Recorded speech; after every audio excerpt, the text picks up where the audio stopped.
నమస్తే ఆంధ్రప్రభకి స్వాగతం నేను ప్రియా కౌశిక్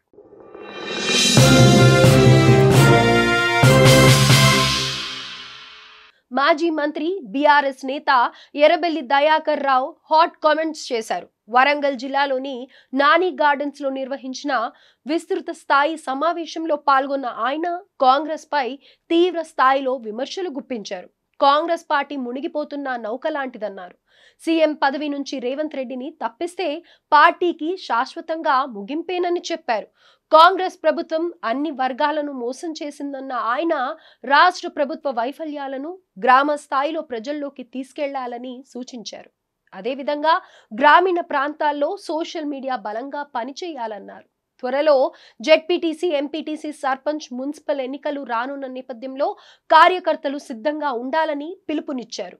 ఇక ఇప్పటికిప్పుడు తెలంగాణలో ఎన్నికలు నిర్వహిస్తే తాము 100 సీట్లు గెలవడం ఖాయమని జోస్యం చెప్పారు. బీజేపీ, కాంగ్రెస్ పార్టీలు నిర్వహిస్తున్న అంతర్గత సర్వేలు కూడా ఇదే విషయాన్ని చెబుతున్నాయని వెల్లడించారు. రేపు రాబోయే రోజు 3 నెలల లోపల 3 ఎన్నికలు వస్తాయి.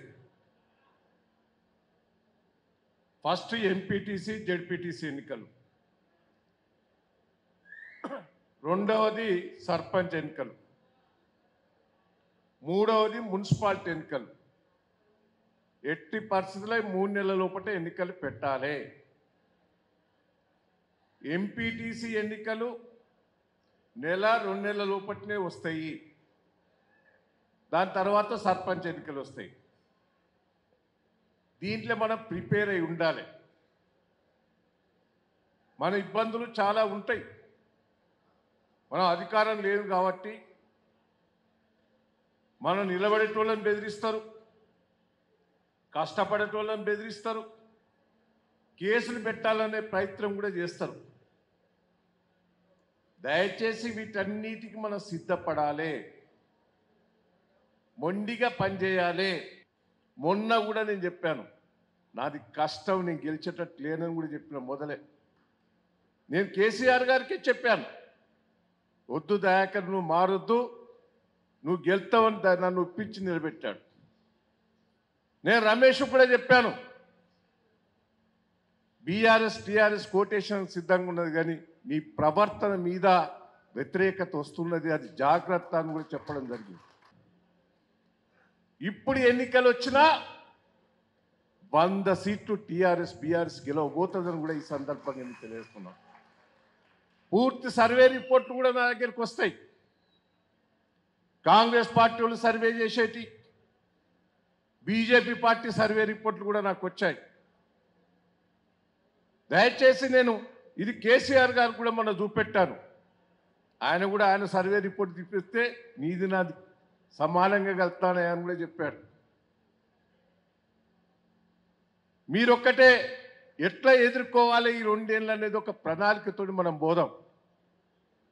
రేవంత్ రెడ్డి ఒక మూర్ఖుడు, అనొద్దు కానీ నోరు తెలిస్తే అబద్ధాలు. నా శిష్యుడే ఆయన, మొత్తం అబద్ధాలు ఆడతాడు. చిన్నప్పటి నుంచి కూడా, మొదటి నుంచి కూడా వద్దు, అట్లా అబద్ధాలు ఆడొద్దని చెప్తా నేను.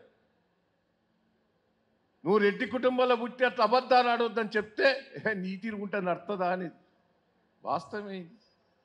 3 సార్లు గెలిచినోడు ముఖ్యమంత్రి అయ్యి 7 సార్లు గెలిచినోడు నీ ఇట్టున్నాడు అంటే అబద్ధాలు ఆడి మోసం చేసే మనిషి అది.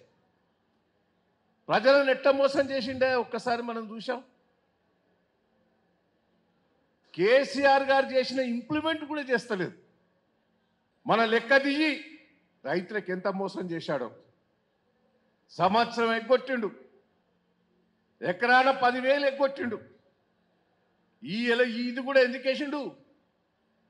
మన పార్లమెంట్ ఎన్నికలప్పుడు వేసిండు.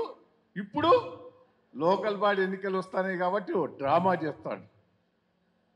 ఇది ప్రజలలో తీసుకుపోవాలి. ఇంకా మాయ మాటలు చెప్పాలనే ప్రయత్నం చేస్తున్నాడు. ఆంధ్ర చంద్రబాబుతో కుమ్ముక్కయ్యిండు. మహబూబ్నగర్ ప్రాజెక్టులన్నీ కుమ్ముక్కాడు. ఆయనకు ఒక్కటే తెలిసింది, ఇక మళ్ళీ వచ్చేది లేదు, పోయేది లేదు, దంచు దంచు అని మొదలుపెట్టిండు. మంత్రులు అదే పని ఉన్నారు, ఎమ్మెల్యేలు అదే పని మీద ఉన్నారు. దయచేసి కాంగ్రెస్ పార్టీలో వాళ్ళ మొత్తం తెచ్చిపోయింది. వాళ్ళకి ఇబ్బందే ఉన్నది.